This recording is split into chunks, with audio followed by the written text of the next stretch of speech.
ここに来るまでにいろいろ世話になって。この人のところにいるかもしれない。最初はさ、小学生の塾みたいな感じだったのが。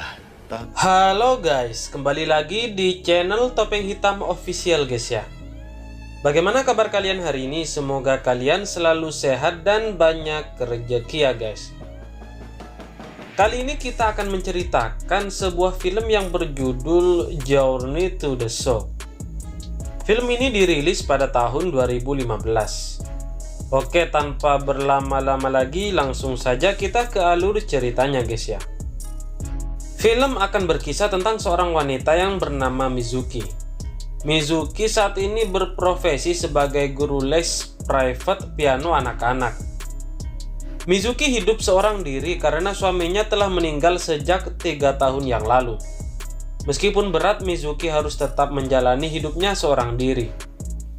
Saat Mizuki berada di supermarket, ia melihat bahan makanan. Rupanya saat itu dia ingin membuat makanan kesukaan suaminya. Saat sedang membuatnya, tiba-tiba muncul seorang pria dari belakangnya. Ternyata dia adalah Yusuke, yaitu suaminya yang sudah meninggal sejak 3 tahun yang lalu. Entah apa yang membuat suaminya kembali, Mizuki pun kebingungan saat itu. Dia yang merasa halu tak mempercayai apa yang dilihatnya saat itu adalah benar-benar suaminya. Saat rindu yang dialami Mizuki kepada suaminya pun diungkapkan kepada kesempatan itu. Yusuki pun saat itu mengatakan bahwa selama ini ia telah melewati perjalanan panjang yang melelahkan. Mizuki menganggap kejadian semalam bertemu suaminya hanyalah sebuah mimpi saja. Namun setelah ia melihat suaminya sedang duduk di ruang tamu, Mizuki menyadari bahwa hal itu adalah perasaan halunya yang berubah menjadi kenyataan. Dan dapat ditarik sebuah kesimpulan bahwasanya sang suami yang telah meninggal tersebut ingin kembali untuk menyampaikan sesuatu kepada istrinya. Kemudian Yusuke mengatakan kepada Mizuki, ingin mengajaknya ke tempat-tempat yang pernah ia kunjungi di waktu itu. Saat bersiap-siap akan pergi, Yusuke menanyakan beberapa kertas yang ada di genggaman Mizuki. Yang rupanya itu adalah buku doa keselamatan yang didapatkannya dari seorang pastor. Yusuke lalu meminta Mizuki untuk membawanya. Bahwasanya saat di perjalanan nanti Mizuki dapat kembali kapanpun dia mau. Setelah membakar surat-surat tersebut, mereka pun pergi ke stasiun untuk menggunakan kereta. Saat di kereta, seorang anak kecil memandangi Yusuke penuh dengan tanda tanya dan tak lama kemudian ia pun menghampiri Yusuke. Singkat cerita, Yusuke dan Mizuki pun tiba. Di sana Yusuke agak sedikit lupa dengan alamat yang akan ditujunya. Namun tak lama kemudian dia melihat seorang pria paruh baya melintas di depannya. Rupanya pria itu adalah orang yang dicari-cari Yusuke di tempat itu. Pria yang berprofesi sebagai loper koran tersebut bernama Bapak Shimakage. Pada saat itu Yusuke memperkenalkan istrinya kepada Pak Shimakage. Kemudian mereka pun dibawa ke rumahnya. Shimakage mengatakan bahwa Yusuke datang tepat pada waktunya, karena saat itu komputernya sedang kumat dan meminta Yusuke untuk memperbaikinya. Dan untuk sementara waktu Yusuke dan Mizuki akan tinggal di rumah Pak Shimakage. Setelah makan malam, Yusuke dan Pak Shimakage pun mengobrol. Saat itu Mizuki yang sedang membereskan makan malam, ia mendengar Yusuke dan Pak Shimakage sedang membicarakan seseorang. Setelah itu Yusuke dan Mizuki menyiapkan kamar tidurnya. Yusuke bercerita bahwa dulu dia pernah menumpang di rumah Pak Shimakage. Waktu itu Yusuke pun membantunya untuk menjadi tukang pengantar koran. Lalu Mizuki menanyakan pembicaraan Shimakage waktu tadi. Yusuke menjelaskan bahwa ia telah berjanji untuk memperkenalkan istrinya kepada Pak Shimakage. Kemudian saat itu Pak Shimakage bercerita bahwa istrinya tak sama seperti dengan Mizuki. Diketahui istri Shimakage telah meninggalkan suaminya dan telah menikah dengan orang lain. Semenjak itu Pak Shimakage pun hidup seorang diri. Mizuki terkejut ketika Yusuke mengatakan bahwa Shimakage sama seperti dirinya, yaitu Pak Shimakage yang dilihatnya saat ini sebenarnya telah meninggal. Yusuke dapat merasakan orang yang telah meninggal. Tetapi sebaliknya dengan Pak Shimakage. Shimakage tidak mengetahui bahwa Yusuke telah meninggal. Bahkan dia pun tidak menyadari dirinya sendiri sudah meninggal. Keesokan paginya Mizuki bangun dari tidurnya dan menatap Yusuke yang tidur di sampingnya. Ia menyadari bahwa dirinya saat ini benar-benar terlihat seperti nyata. Saat Mizuki mengambil susu, ia melihat Pak Shimakage sedang sibuk mempersiapkan koran yang akan diantarnya. Oleh karena itu Mizuki pun menghampirinya dan menawarkan bantuannya. Dan saat di minimarket, Mizuki melihat Pak Shimakage yang tak sengaja melintas di toko itu sedang mengantar koran. Tetapi saat Mizuki menyapanya, Pak Shimakage sama sekali tidak menanggapinya. Kemudian dia pergi begitu saja. Mizuki bingung apa yang telah terjadi dan tak lama kemudian dia berlari pulang untuk menemui Yusuke. Sesampainya di rumah, Mizuki sempat panik, tidak menemukan siapa-siapa di rumah. Namun seketika itu Yusuke keluar dari bilik pintu dan hal itu membuat Mizuki menjadi lega. Setelah makan malam, waktu tidur pun tiba. Di sini Mizuki menanyakan kepada Yusuke alasan ia kembali menemuinya. Tak banyak berkata-kata, Yusuke pun hanya mengatakan bahwa dia mencintai Mizuki, yaitu istrinya. Keesokannya Yusuke terlihat sedang sibuk memperbaiki komputer. Sementara Pak Shimakage sedang sibuk membuat karya dari tangannya. Dan hal itu cukup membuat Mizuki terkagum dengan kakek tersebut. Tak lama kemudian Yusuke pun memberitahu bahwa komputernya sudah mati total dan tidak bisa lagi diperbaiki. Dan Pak Shimakage pun mengatakan bahwa dirinya merencanakan pesta nanti malam sebagai peringatan.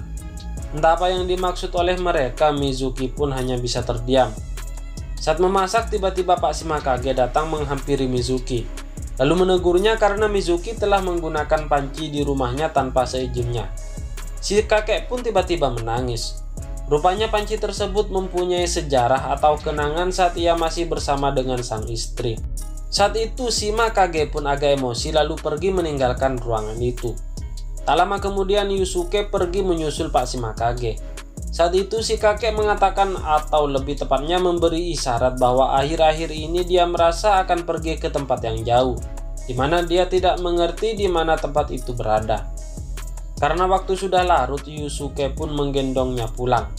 Di perjalanan sang kakek bercerita bahwa dirinya menyesal menyiksa istrinya di masa lalu yang membuat hidupnya sendirian. Sesampainya di rumah, Mizuki menyambut mereka lalu mengantarkan Pak Shimakage ke kamarnya. Saat itu Mizuki dan Yusuke pun terkejut ketika melihat kamar si kakek penuh dengan potongan-potongan kertas hasil karya Shimakage selama ini.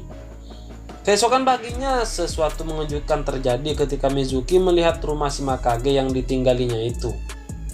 Rumah itu berubah menjadi berantakan dan sudah lama tak berpenghuni. Dan dia pun menyadari bahwa si kakek telah pergi selamanya. Singkat cerita, Yusuke dan Mizuki melanjutkan perjalanannya menggunakan kereta, hingga mereka pun tiba di sebuah kedai milik Tuan dan Nyonya Jinyai. Yusuke pun menceritakan perihal mengapa dia mengajak Mizuki ke tempat itu. Bahwasanya dulu Yusuke pernah memesan makanan namun tidak mampu membayar makanan tersebut.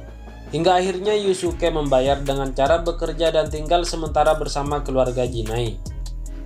Mizuki pun bertanya apakah mereka telah meninggal. Yusuke menjawab bahwa mereka belum meninggal sama seperti Mizuki. Keesokannya kedai tersebut terlihat ramai pengunjung. Mizuki pun terkagum dengan keluarga Jinai. Ditambah lagi setelah melihat jari-jari Nyonya Jinai masih terlihat lembut meskipun ia bekerja keras. Nyonya Jinai memberitahu bahwa hal itu dikarenakan air yang berada di desa tempat tinggalnya itu sangatlah baik. Saat di pasar, Yusuke melihat seorang yang menatapnya dengan aneh. Ketika itu Mizuki pun ketakutan dan segera mengajaknya untuk pergi. Namun Yusuke tidak bergerak sedikit pun dari tempat itu dan meminta Mizuki untuk tetap tenang. Saat pria itu mendekati mereka, ternyata pria itu sedang mencari seseorang. Mizuki dan Yusuke pun tertawa setelah mengetahui hal itu.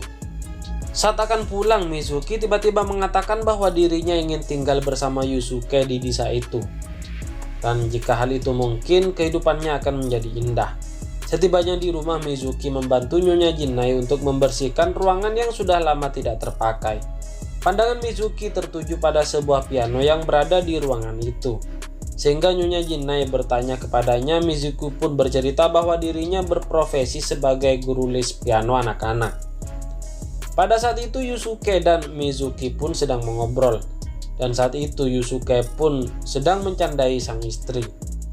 Mizuki melihat sang suami tertidur, lalu ia mengusap wajah pria yang disayanginya itu. Kenyataannya telah meninggal. Keesokan harinya, setelahnya dari sebuah pemandian, di perjalanan Mizuki bercerita kepada Yusuke bahwa dirinya sekarang telah merasa lebih baik dari sebelumnya. Ia pun terlihat sangat bahagia. Suatu ketika Mizuki memainkan pianonya. Nyonya Jinnai yang mendengarkan hal itu sontak tiba-tiba ia pergi menghampirinya. Saat itu Nyonya Jinnai sangat marah karena ia tak mau mendengarkan suara piano tersebut. Diketahui lagu yang dimainkan Mizuki adalah lagu kesayangan adiknya kala itu. Adiknya telah meninggal sejak lama dikarenakan penyakit yang dideritanya.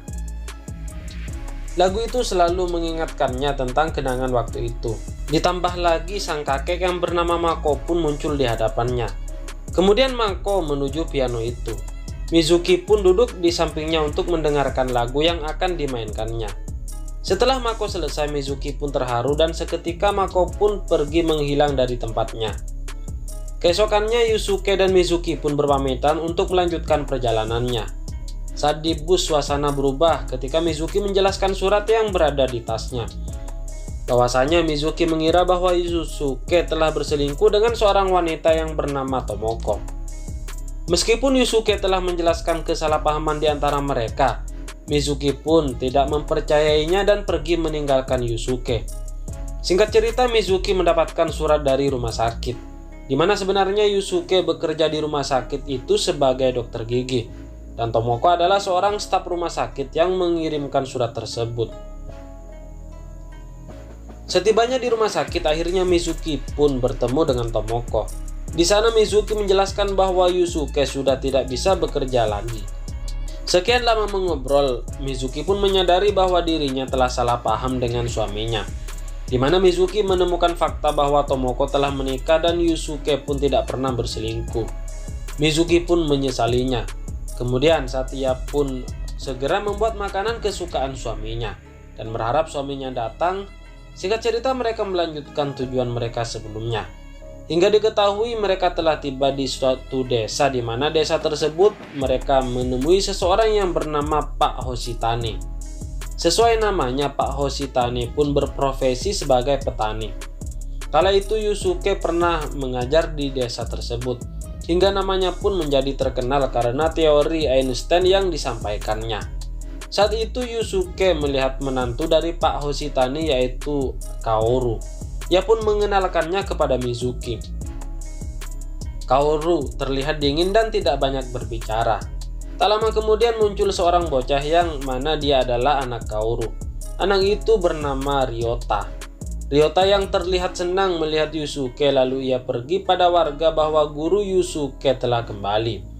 Singkat cerita, Yusuke pun bertemu dengan warga desa tersebut dan menunjukkan cara mengajarnya kepada Mizuki.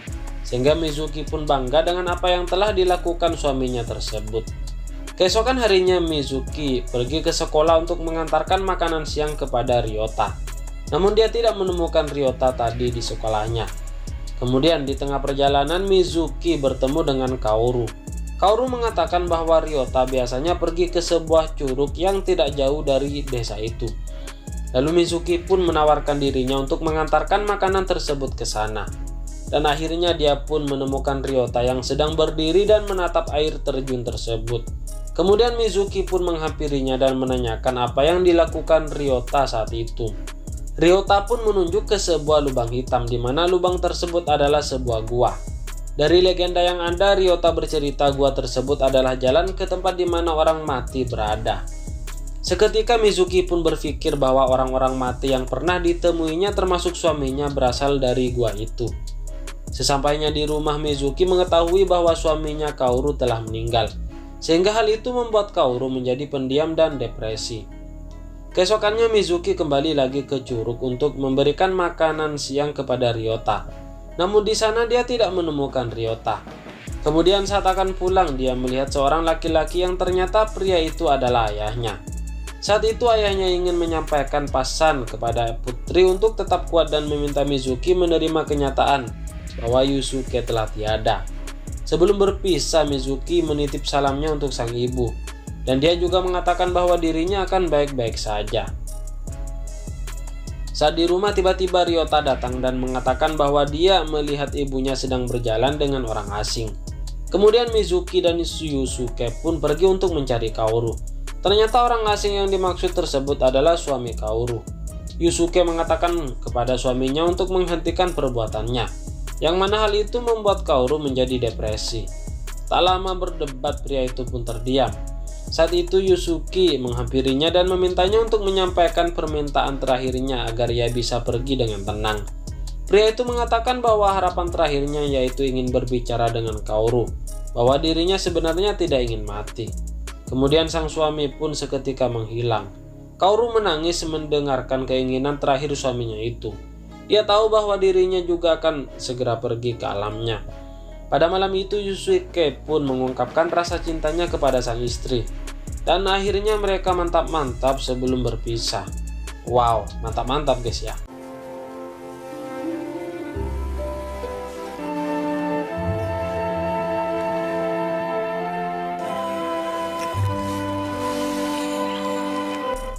Keesokannya mereka pun pergi ke tempat terakhir di mana mereka akan berpisah. Saat itu di sore hari di tepi laut, Mizuki menangis di pelukan Yusuke, meminta agar dirinya tidak pergi meninggalkannya. Mengetahui sang suami harus pergi, Mizuki pun mengikhlaskannya dan sesaat kemudian Yusuke pun menghilang. Setelah itu film ini pun tamat guys ya. Bagaimana menurut kalian? Sangat seru guys ya. Bagi kalian yang baru menemukan channel ini, mohon dukungannya dengan cara klik like, share, dan juga subscribe di bawah ini. Serta aktifkan juga tombol loncengnya supaya kalian tahu jika ada konten terbaru dari channel ini guys ya. Oke, terima kasih guys. Bye-bye.